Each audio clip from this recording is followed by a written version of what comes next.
আজি গুৱাহাটীৰ বৰাগাঁৱত ইষ্টমেন এম্পাৱাৰিং লাইভৰ এক বৃহৎ গোডাউনৰ শুভ উদ্বোধন কৰা হয়। এয়া বেটাৰী উদ্যোগৰ ক্ষেত্ৰত উত্তৰ পূৰ্বাঞ্চলৰ বাবে এক বৃহৎ পদক্ষেপ। দিল্লীৰ গুৰুগ্ৰামত থকা মুখ্য কাৰ্যালয়ৰ পিছত এইটো উত্তৰ পূৰ্বাঞ্চলৰ বাবে ডাঙৰ কাৰ্যালয় হ'ব। আজি বৈদিক নিয়মেৰে পূজা অৰ্চনা কৰি আৰু ফিতা কাটি এই অনুষ্ঠানৰ শুভ উদ্বোধন কৰা হয়।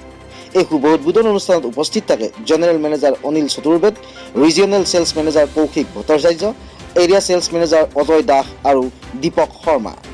এই কোম্পানীটোৰ জন্ম হৈছিল 1970 চনত। বেটাৰী ডিভিজনটো আৰম্ভ হৈছিল 2006 চনত আৰু উত্তৰ পূৰ্বাঞ্চলত আৰম্ভ হয় 2017 চনত।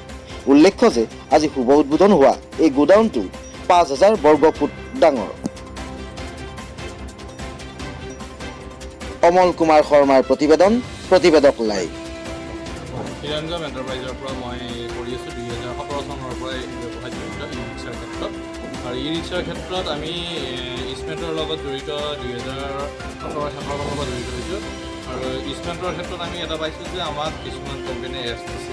এপছৰ জৰিয়তে বা আমাৰ শ্বপত আমি বহি কাষ্টমাৰৰ যিবোৰ অসুবিধা হয় আমি সমাধান কৰিব পাৰোঁ। আৰু এইটো ক্ষেত্ৰত মই ইষ্টমেণ্টৰ প্ৰতি উৎসৱ ধন্যবাদ দিম, কাৰণ তেওঁলোকে প্ৰতিটো মুহূৰ্তত আমাক সহায় সহযোগ আগবঢ়াইছে আৰু সেইটোৰ ক্ষেত্ৰৰ কাৰণে আমি ছাৰ্ভিচটো কোম্পানীৰ পৰা ধুনীয়াকৈ পাইছোঁ আৰু আমিও সেই ধৰণে কাষ্টমাৰক দিব পাৰিছোঁ। সেইকাৰণে মই এই ক্ষেত্ৰত বেলেগ কোম্পানীতকৈ ইষ্টমেণ্ট কোম্পানীৰ প্ৰিফাৰ যথেষ্ট কৰোঁ।